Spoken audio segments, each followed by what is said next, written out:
ಪುರಸ್ಕಾರ ಮಾಡಿಲ್ಲ ಅನ್ನೋದಕ್ಕೂ ಅಥವಾ ಹೈಕೋರ್ಟ್ನಿಂದ ನೇರವಾಗಿ ಚುನಾವಣೆನೇ ಅಕ್ರಮವಾಗಿ ಮಾಡ್ತಾ ಇದ್ದಾರೆ. ಇವರು ಸರಿಯಾದ ಆರ್ ಸಿ ಅವರು ಅದಕ್ಕೆ ಉತ್ತರ ಕೊಡಬೇಕಾಗಿತ್ತು.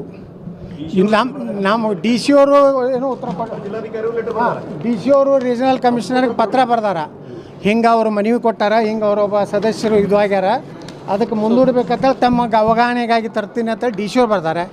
ಅದನ್ನು ಯಾವುದೇ ಪ್ರಶ್ನೆ ನಾವು ಕೇಳಿದಾಗ ಒಬ್ಬ ಚುನಾವಣೆ ಅಧಿಕಾರಿ ಅವೆಲ್ಲಗಳ ಬಗ್ಗೆ ಮೊದಲೇ ನಮಗೆ ಮಾಹಿತಿ ಕೊಡಬೇಕಾಗಿತ್ತು, ಅದು ನಾವು ಉತ್ತರ ಕೊಡಬೇಕಾಗಿತ್ತು, ಅದು ಕೊಟ್ಟಿಲ್ಲ.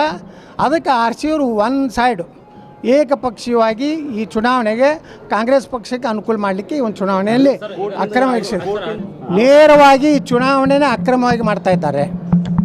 ಇವರು ಸರಿಯಾದ ಆರ್ ಸಿ ಅವರು ಅದಕ್ಕೆ ಉತ್ತರ ಕೊಡಬೇಕಾಗಿತ್ತು.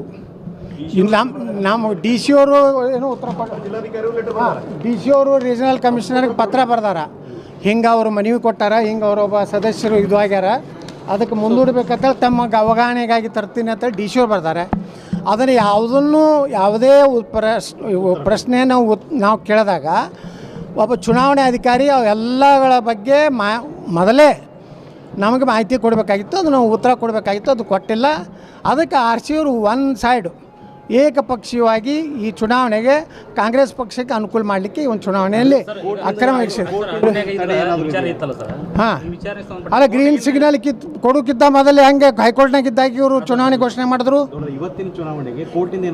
ಇವತ್ತಿನ ಚುನಾವಣೆ ನೋಟಿಸ್ ಇವತ್ತು ನೋಟಿಸ್ ಜಾರಿಯಾಗಿದೆ.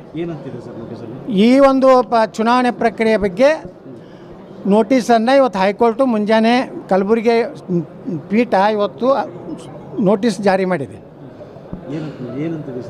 ಇವ್ರ ಕಡೆಯಿಂದ ಇದು ಹೋಗ್ಬೇಕಲ್ಲ ಉತ್ತರ. ಇವರು ಅಫಿಡೇಟ್ ಹಾಕಬೇಕು, ಯಾಕೆ ನೀವು ಚುನಾವಣೆ ಮಾಡಿದ್ರೆ ಅನ್ನೋ ಕಾರಣಗಳನ್ನು ಕೊಡಬೇಕಂತೇಳಿ ನೋಟಿಸ್ ಕೊಟ್ಟಿದ್ದಾರೆ.